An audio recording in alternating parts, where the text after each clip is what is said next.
This was another one of those moments. This is right, you're going to remember. Were you watching live, by the way, when the Nick Chubb thing happened? Yes. I was just getting home, and I walked in, and I'll never forget the looks on Abe and Jude's faces. I'm like, hey, guys, how's the day? They're like, did you see that? I'm like, did I see what? They're like, what just happened to Chubb?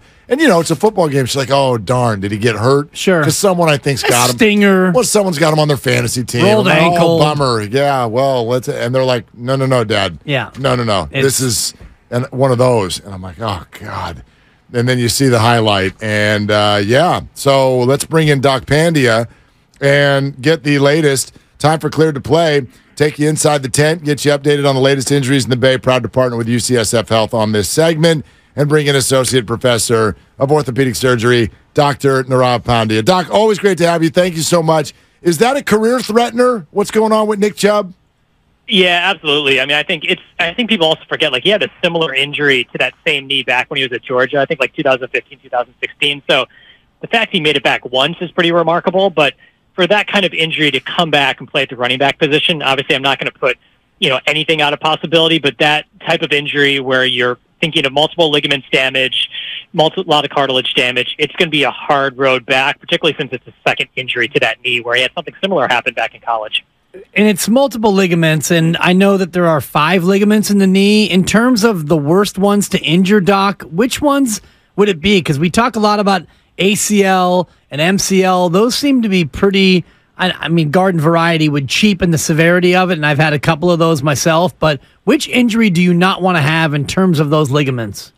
I think when you throw in the PCL, then the knee really becomes unstable. I mean, people typically, as you mentioned, ACL, MCL, very common. LCL is not as common, but usually do pretty well.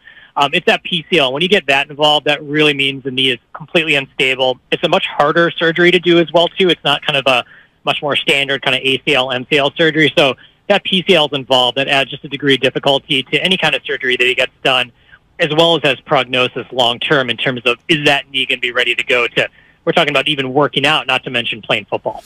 Doc, let's talk about Brandon Aiyuk. I don't know if this has been confirmed, but it's been bouncing around on the internet that there was an MRI and things look pretty clean. It's just a matter of pain tolerance with his shoulder. What do you see in that injury, and would it be smart for the 49ers to play him in 48 hours? Yeah, typically when you have these injuries where, someone has shoulder pain after kind of being driven into the ground like he was, you worry, is this kind of a mild, kind of shoulder separation, just very, very minor, or is it more of a muscle contusion? I think in general, with this short turnaround of the week with just 48 hours to go, probably would make sense just to rest him. I mean, the body is more sensitive if it were to get another impact.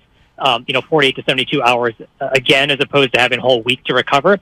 So even if it is minor, everything is quote unquote clean, just the risk of this lingering or being more of an issue, particularly it's early on in the season, would probably make sense for him to sit this one out. But if there is no structural things and they can control his pain, I wouldn't be surprised if you see him out here, but it's a long season, so it might make sense just to sit him. What sort of an injury would be more susceptible to a re-injury in the shoulder?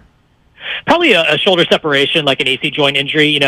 Technically what happens when your shoulder, quote unquote, separates is those ligaments that kind of connect the two bones in your shoulder are partially torn. And with the real mild one is just kind of a little bit more painful, but those ligaments are injured. So if you were to get a second blow in that area, then you worry about taking kind of a minor ligament injury to something a little bit more major.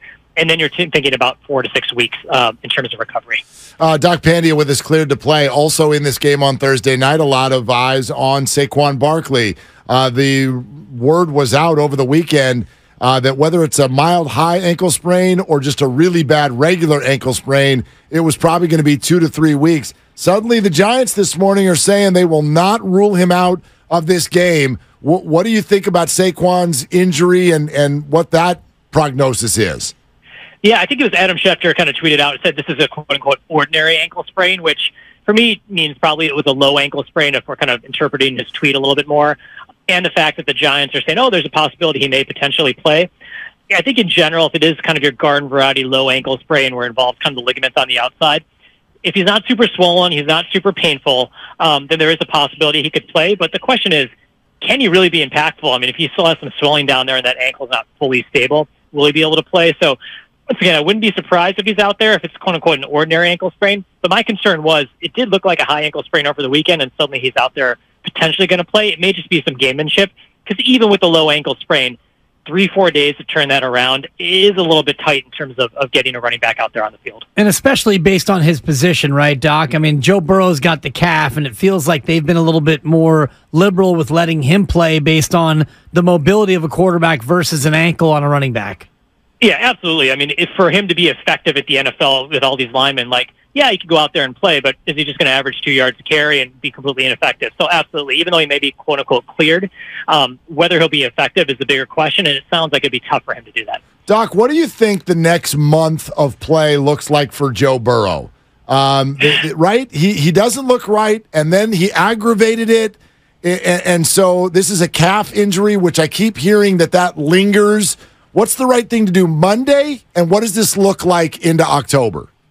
Yeah, I think the key thing for him, I mean, these calf injuries can be, very chronic, can lead to an Achilles injury, as we saw with Kevin Durant in the past. So I think if he's having a re-aggravation there, it might actually make more sense just to put him on the IR, and have him, kind of get this completely healed in 4 to 6 weeks. The last thing you want is a devastating kind of Achilles-type injury to your franchise quarterback, particularly since there is an association with, if you have prior calf injuries, a la Aaron Rodgers, you can actually then subsequently have an Achilles injury. So the fact that he tweaked it again, it's probably going to take a couple weeks to feel right.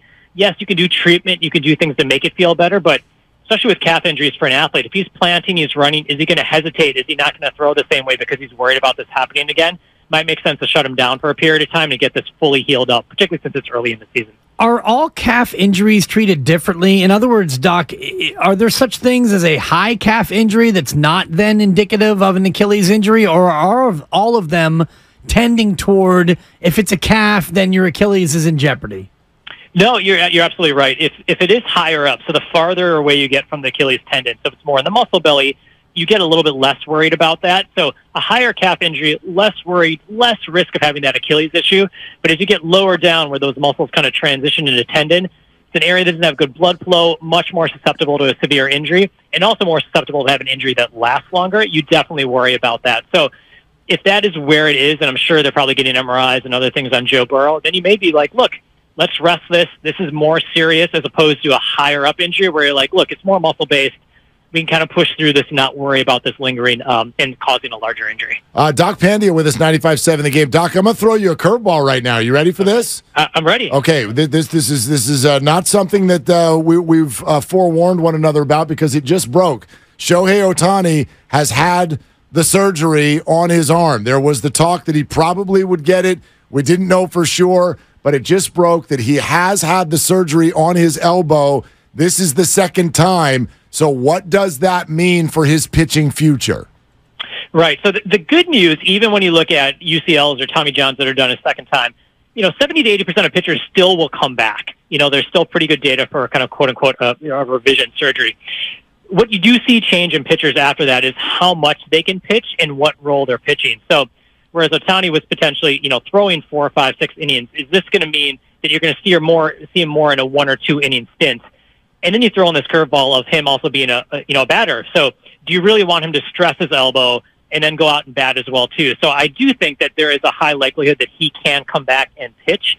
The question is it going to be in a different role? Are you going to see him more in a closing type role? But the data is pretty good, particularly for a high level athlete, for him to come back. How much he pitches and how good he may be is a little bit unpredictable. Doc, great stuff. Great to have you. Big week for it. Thank you so much as always. No problem. Take care, guys. All right, there goes Doc Pandya. The proceeding was sponsored by UCSF Health.